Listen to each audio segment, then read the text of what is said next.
আজকে তোমাদের সঙ্গে যে বইটি নিয়ে আলোচনা করব তার নাম হলো মৃত প্যাঁচাদের গান, সায়ক আমনের লেখা। চটপট শুরু করা যাক আজকের বইটি। এই বইটির লেখক হলেন সায়ক আমন, দ্বীপ প্রকাশন থেকে প্রকাশিত। কত পেজ সংখ্যা, কোথায় পাবেন, কত দাম, সবটাই আমি ডিসক্রিপশন বক্সে দিয়ে দেবো। শুরু করি বইটা কিরকম। বইটা 8টা গল্প রয়েছে। 8টা গল্পই 8 রকমের, কোনোটা ভয় মিশ্রিত, কোনোটা আবেগপ্রবণ, কোনোটা থ্রিলার, আবার কোনোটা একটু অন্য রকমের। তাই জন্য আমরা বলি সায়ক আমনের লেখার গল্পগুলো কিন্তু সবার জন্য নয়। যে যারা তার লেখার সঙ্গে সেই গল্পটাকে লিঙ্ক করতে পারবে, কল্পনার সঙ্গে লিঙ্ক করতে পারবে, গল্পর বইটা কিন্তু তাদের জন্যই। এবার আমি বলবো যে গল্পগুলো কীরকম। কয়েকটা গল্প নিয়ে তোমাদের সঙ্গে আলোচনা করব, দেখে নেওয়া যাক গল্পগুলো কীরকম। প্রথম গল্পটির নাম কালী মন্দিরের জগ। এই গল্পের নামটি শুনে আদ্রপান্ত ভৌতিক বা অলৌকিক গল্প মনে হলেও এটা কিন্তু একটি থ্রিলার গল্প। এখানে কালী মন্দিরের মধ্যে বহু পুরনো কালী মন্দির বন্ধ থাকবে এবং তার মধ্যে একদিন খুন হবে।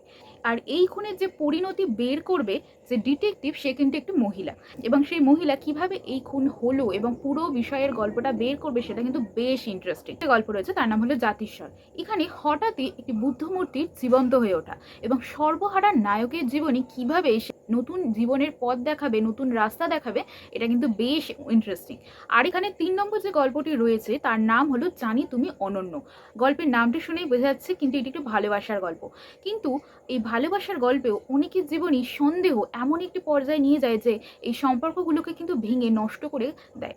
কিন্তু সেই সন্দেহই যদি একটা সম্পর্কে সুন্দরভাবে কিভাবে আগলে রাখবে, সন্দেহও কিন্তু একটা পর্যায়ে মানুষকে ভালো রাখতে পারে। এটা কিন্তু দারুণ একটা দুর্দান্ত টুইস্ট রয়েছে গল্পটার মধ্যে। 4 নম্বর গল্পের নাম ধার। এই গল্পটা কিন্তু বেশ আনএক্সপেক্টেড। একটা কর্পোরেট অফিসের বাইরে একটা ভিখারি বসে থাকে এবং সেই ভিখারি রোজই তার যেখানে থাকে সেখান থেকে একটা আওয়াজ পাওয়া যায়, কিছু একটা করে। এবং এই কর্পোরেট অফিসেরই যে নায়িকা এই গল্পের, সে কাজ করছে এবং সে ভীষণভাবে ডিপ্রেসড নিজের জীবনেও এবং কর্মজীবনেও। এই যে নায়িকা, সেই ভিখারিটির কাছ থেকে এমন কি ধার নেবে, তাদের মধ্যে এমন কি কমন, এইটা কিন্তু একটা দারুণ ইন্টারেস্টিং গল্প। যে গল্প রয়েছে এখানে তার নাম হলো প্রফিট। এই গল্পটা বেশ অন্য রকমের। এই স্বার্থবাদীদের বেশ তুলে ধরেছেন লেখক। শুধুমাত্র নিজের স্বার্থে, নিজের ভালোর জন্য বা নিজের মেয়েকে বাঁচানোর জন্য কোন পর্যায়ে যেতে পারে বেশ কিছু কিন্তু তুলে ধরেছেন।